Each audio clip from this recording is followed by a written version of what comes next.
제주 사회 현안을 심층적으로 살펴보는 제주 돋보기에 김익태 기자 나와 있습니다. 안녕하십니까? 안녕하세요. 네.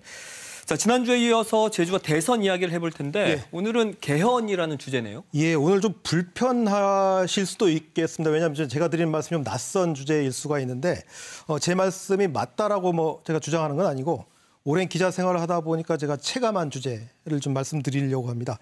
만약에 대선 후보가 제주도민들에게 뭘 해드릴까요? 이런 질문을 받으면 아마 대부분 제주에 이러이런 특별한 거 해주세요. 이런 답을 할 경우가 많을 겁니다. 네. 그런데 이런 요구가 제주에서만 있을까? 다른 지역도 사정은 마찬가지겠죠. 모두가 특별한 걸 달라고 요구하면 어떻게 될까요? 뭐 다 들어주면 특별한 게 평범한 그렇죠. 게 되겠죠. 예. 근데 문제는 뭐 한정된 예산이나 자원을 놓고서 지역끼리 이렇게 무한 경쟁을 하고 있다라는 것 아닐까요? 예, 지금 한국 상황이 좀 그렇습니다. 그러니까 중앙정부와 지방정부 간 관계가 현실적으로 갑과 을이지 않습니까? 요새 유행하는 말로 하면 을끼리 좀 경쟁하는 상황인 거죠. 그러니까 경쟁이 나쁘다는 말이 아니라 이 지역 간 협력이 필요하다는 점을 좀 말씀드리려는 겁니다. 그래도 그런 지역 간 경쟁 구도에서 제주가 소외될 수는 없는 것 아닌가요? 그렇게 생각하실 수 있겠습니다. 하지만 그 지역 간 경쟁이 얼마나 무의미한지를 제가 데이터로 보여드리려고 하는데요.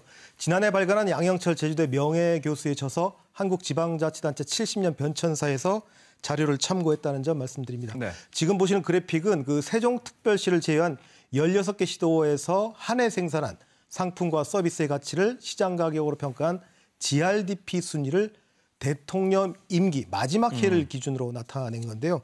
그 서울과 부산, 대구, 광주, 제주 등 일단 5개 시도만 표시해 봤습니다. 제 위에 있는 서울이 1위고 나머지 4개가 지금 최하위를 놓고 다투고 있는데 보니까 다행히 제주가 꼴등은 아니네요. 네, 다행히 제주가 꼴찌는 아닙니다. 근데 놀라운 사실은 보면 이 대통령의 고향인 광주, 부산, 대구가 나란히 최하위인 14, 15, 16위를 기록하고 있다는 겁니다. 놀랍네요, 이건. 왜냐하면 혜택을 가장 많이 받을 것이라고 생각했던 지역이 꼴등을 지금 다투고 있어요. 왜 이런 일이 일어나는 겁니까? 결국 수도권 집중 현상 때문이죠. 지난해 KBS 창원에서 제작해서 화제가 됐던 그림이 있는데요. 카토그램 지도라는 겁니다. 인구 비례에 따라서 면적과 길이 등이 바뀌는 지도를 말합니다. 그러니까 인구가 많을수록 해당 지역 크기가 커지는데 보시는 것처럼 시간이 흐를수록 수도권과 비수도권의 불균형이 커지는 점을 한눈에 지금 확인할 수 있죠. 이게 보니까 한반도가 약간 좀 기형적으로 바뀌고 있네요. 이게 사람뿐만이 아닙니다. 더욱 심각한 건 돈이죠, 돈. 예금 점유율을 보면 서울은 그 이승만 정부부터 50%를 넘어서 지금까지 어느 정부에서도 50% 이하로 내려가 본 적이 없습니다. 2019년 기준으로 지금 서울과 경기, 인천을 합치면 70%를 차지합니다. 그 제2도시가 부산, 지금도 인천이 더 많아지긴 했습니다만 어쨌든 이 도시라는 부산의 예금 점유율도 5.9%에 불과합니다. 서울의 한 10% 수준에 불과하고요. 그리고 개발 이익이 다른 지역으로 유출된다 이런 얘기 많이 들어보셨죠. 강원대 정준호 교수의 연구 결과를 그림으로 보고 계신데요.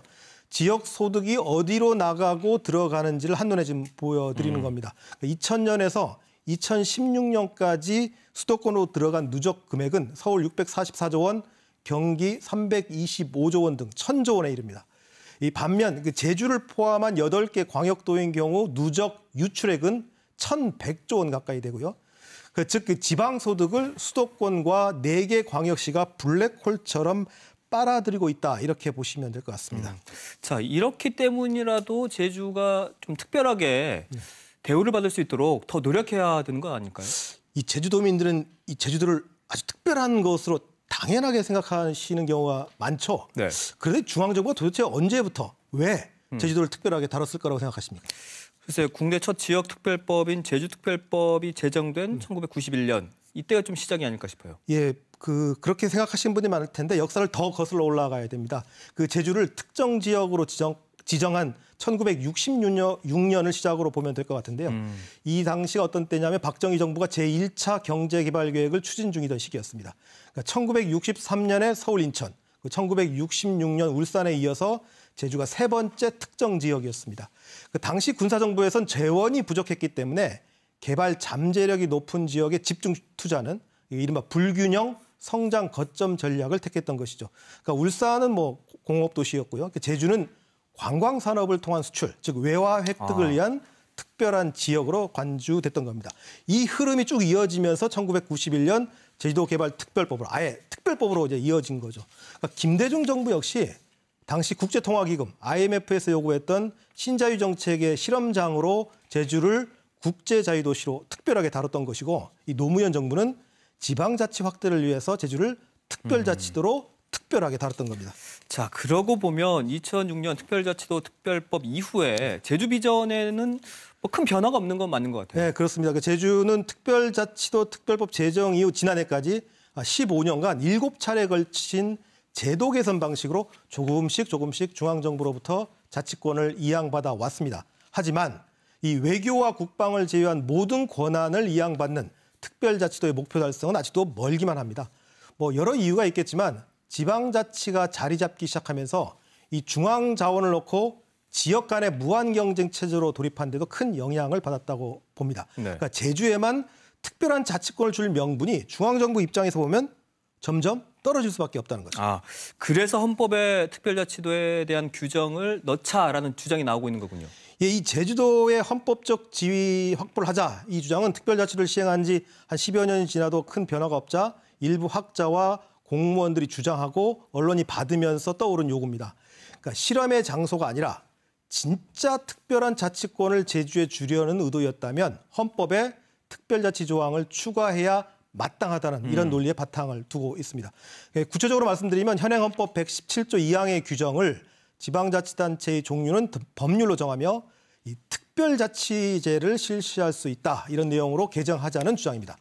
하지만 이런 규정만으로는 기존의 한계를 반복할 거라고 저는 봅니다. 왜냐하면 오히려 같은 117조 1항의 조례 관련 규정에서 이 법률을 위반하지 않는 범위라고 명확히 규정해서 조례 제정권을 광범위하게 허용하는 게 더 중요하다고 봅니다. 즉 무슨 말이냐면 꼭 법률에 근거가 없더라도 위반하지만 않는다면 조례를 만들 수 있는 자율권을 지방에 광범위하게 주자는 거죠.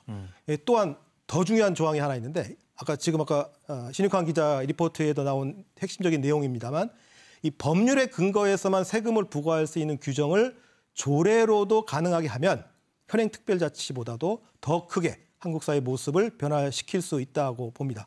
왜 이 두 조항이 중요한가 하면 아무리 특별자치 규정을 헌법에 넣는다고 해도 이 헌법 규정끼리도 충돌하면 안 되거든요. 네. 즉 조례 제정권 확대하고 이 조세주의를 헌법에 담지 않는 이상 현재 제주도민이 요구라고 포장은 됐는데 이 특별자치 규정을 헌법에 담는다고 해도 실효성 없는 상징적 조항에 그칠 가능성이 크다는 겁니다. 제주 사회의 새로운 화두 가운데 하나죠. 환경보조기여금. 예로 들어볼까요? 신익환 기자가 좀 열심히 리포트하고 있는데 이 환경세를 걷고 있는 스페인 마요르카. 이 환경세는 우리로 치면 조례에 근거해서 만든 세금입니다. 네. 그러니까 대한민국은 제헌헌법 이후에 조세 법률주의를 택하고 있기 때문에 조세는 항상 법률에 근거해야 된다는 거죠. 자, 파격적인 주장처럼 들리실지 모르겠지만 미국이나 유럽 등 연방제를 택한 대부분 선진 국가는 조세 조례주의를 채택하고 있습니다.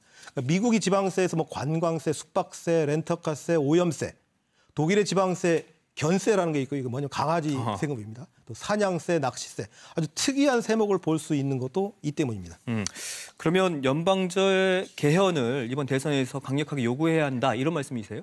그렇습니다. 앞서 살펴봤듯이 지역에서 각자 자신의 특별함을 요구하거나 지역 간의 무한 경쟁을 통한 방식으로는 특별자치 구상 역시 성공하기 힘들다고 봅니다. 강한 분권을 위해서 지역이 연합하는 방식으로 문제를 풀어야 한다는 거죠.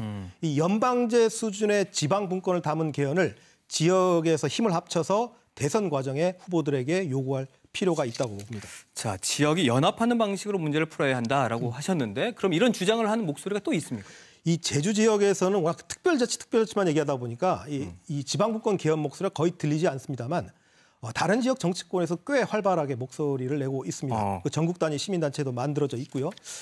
제가 말씀드린 두 가지 핵심 사항 가운데 조례 재정권 강화인 경우엔 문재인 대통령이 발의했던 2018년 헌법 개정안에도 담겨져 있습니다. 네, 제주가 특별자치도라는 틀을 넘어 다른 지역과 연대해서 이번 대선에 정말 지방분권 개헌 이걸 강력하게 요구해야 한다 이런 주장으로 이해하겠습니다. 네, 오늘 이야기 여기까지 나누겠습니다. 고맙습니다.